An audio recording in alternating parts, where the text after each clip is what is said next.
Bonjour et bienvenue sur votre chaîne Compta TV. À la demande de l'un de mes abonnés, nous allons étudier les jetons de présence. Alors, que représentent les jetons de présence? Les jetons de présence forment une rémunération accordée aux membres du conseil d'administration des sociétés anonymes. Cette rémunération est en principe partagée entre les administrateurs en fonction de l'assiduité à ces comités. La somme globale est fixée par les actionnaires lors d'une assemblée générale ordinaire. Nous allons maintenant parler du principe du droit commun, ou soit pour les sociétés anonymes employant moins de 5 salariés, les jetons de présence alloués au titre d'un exercice aux membres du conseil d'administration ou du conseil de surveillance sont déductibles de l'assiette de l'impôt sur les sociétés dans la limite de 457 € par les membres du conseil d'administration et du conseil de surveillance.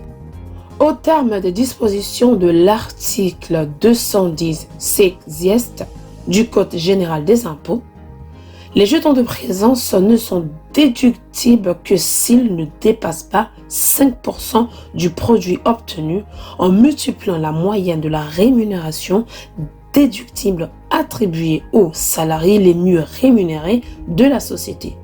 5 ou 10 selon l'effectif dépassent ou non 200 salariés, pas le nombre des membres bénéficiaires de ces jetons de présence. Prenons un exemple.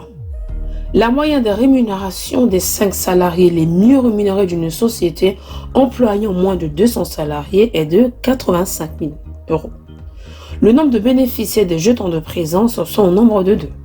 Le montant des jetons de présence versés est de 10 000 €. Le résultat comptable de la société égale à 45 000 €.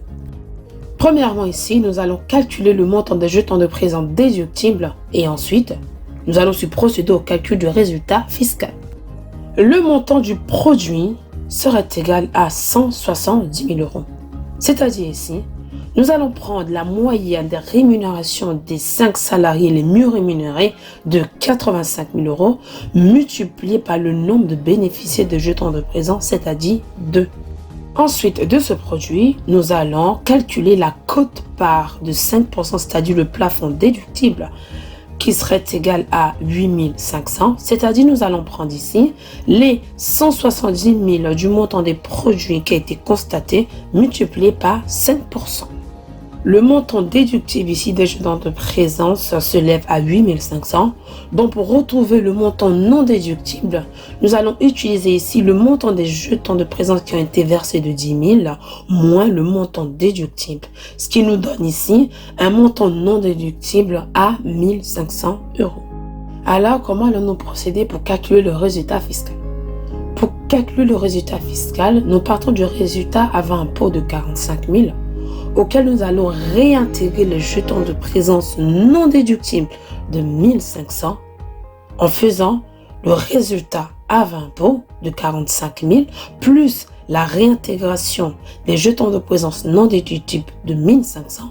Nous avons un résultat fiscal de 46 500 €.